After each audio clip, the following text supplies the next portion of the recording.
Do you ever find yourself turning to food when you're stressed, sad, or anxious? Have you ever struggled to develop a healthier relationship with food? I have. Welcome to Your Hunger Satisfied, where we discover what you're truly hungry for and learn to satisfy those deepest cravings so you can end emotional eating once and for all.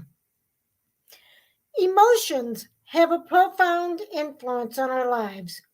They shape our actions, decisions, and even our relationship with food.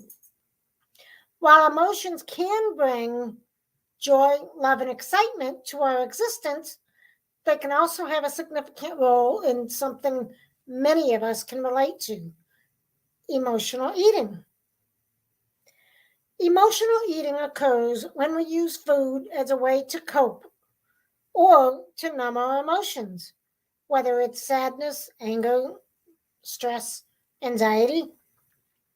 It often leads to mindless consumption and, of course, unhealthy eating habits. To truly understand and address emotional eating, we must embark on a journey of cultivating emotional awareness, specifically this relationship between our emotions and our food choices. Cultivating emotional awareness in the context of emotional eating involves not only recognizing what we feel, but also uncovering the triggers behind our cravings and understanding the impact our emotional responses on our dietary choices. It's going to be a journey that goes beyond diet plans, counting calories. We're going to explore the connection between our emotional well-being and our eating habits. As we explore this idea of emotional awareness, of cultivating emotional awareness as it relates to emotional eating, we're going to start with the importance of recognizing and acknowledging our emotions. Then we're going to talk a few strategies in managing our emotional eating.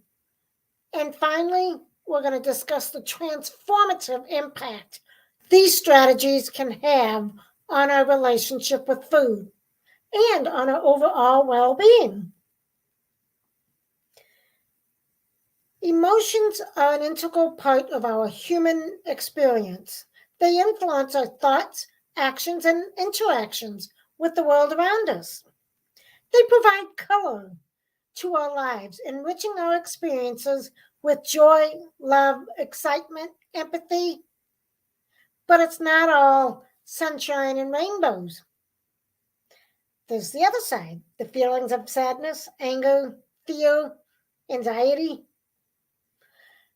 It is essential to embark on a journey of cultivating emotional awareness because emotions are an internal, energetic state of being.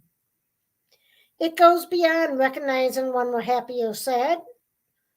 It dives into the nuanced depths of our emotional world.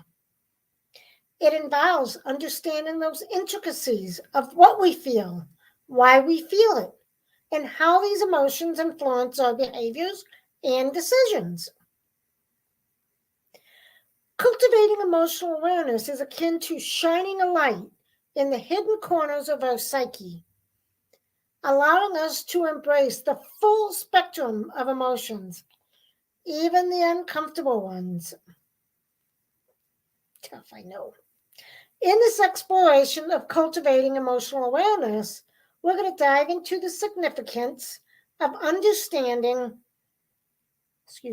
and acknowledging our emotions, the power of self-reflection, mindful meditation, and the resulting transformation impact this practice can have on our lives. So, why is it so important to cultivate this emotional awareness? Well, I'm glad you asked. Let's talk about that. Ignoring or suppressing emotions, especially the uncomfortable ones, like as I mentioned, loneliness, anger, fear, sadness, can lead to emotional suppression. No surprise, but emotional eaters often have trouble identifying, much less appropriately expressing their feelings. Emotional eaters suppress, stop, or subdue their emotions by overeating, indulging, just so they don't have to deal with these uncomfortable emotions that they want to avoid. Now, while doing this may temporarily alleviate that discomfort or distress that it can cause, it can also have long-term consequences like increased stress, mental health issues. So I'm going to tell you about a past client of mine who experienced the benefits of developing emotional awareness.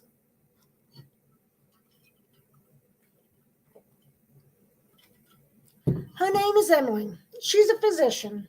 Her intelligence, dedication, and surgical skills have earned her a stellar reputation. She's written several books. She's frequently featured in medical journals. Her career achievements are nothing short of remarkable. But underneath lies a personal struggle that became more and more evident in her weight-related issues. Her demanding work schedule and high-stress environment led her to use food as a coping mechanism for those unaddressed emotional challenges.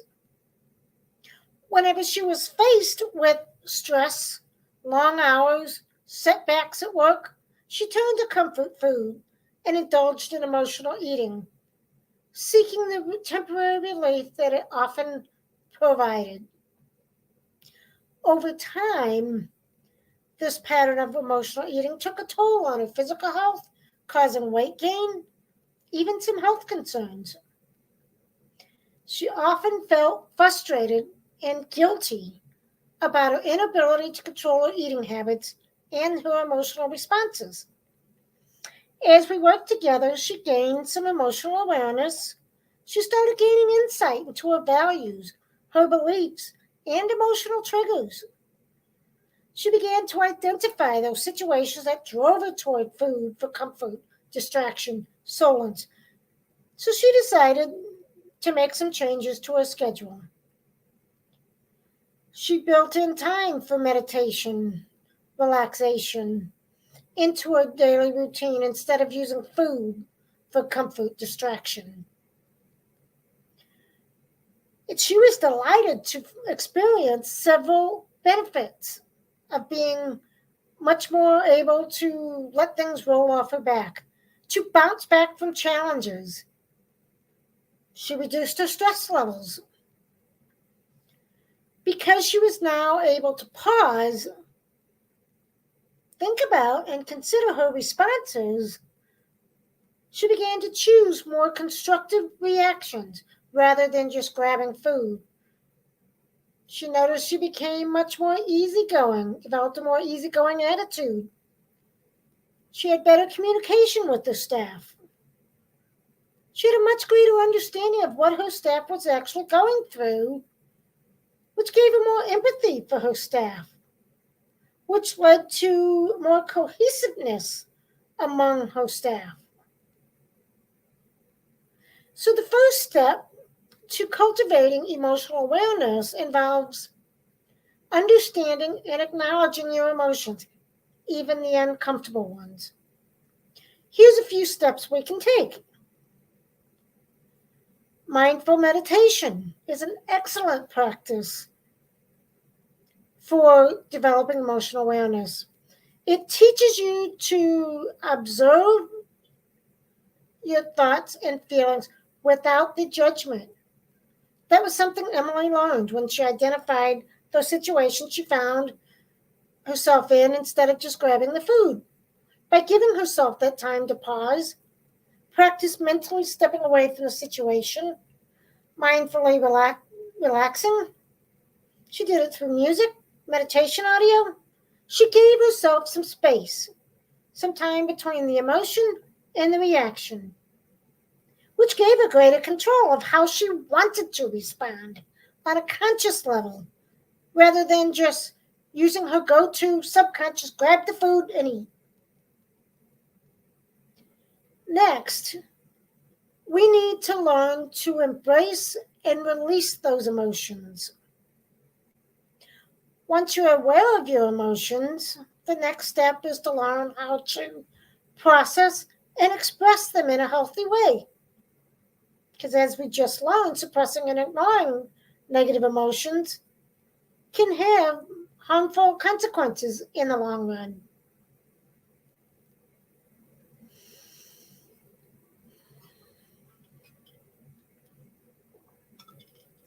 Negative emotions often arise from distorted thought patterns.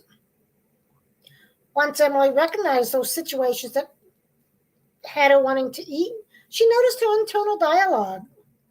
When she wanted a break but felt she didn't have time, when she found herself judging her staff for making mistakes, now she was going to have to talk to him or find another way to deal with the issues on the floor.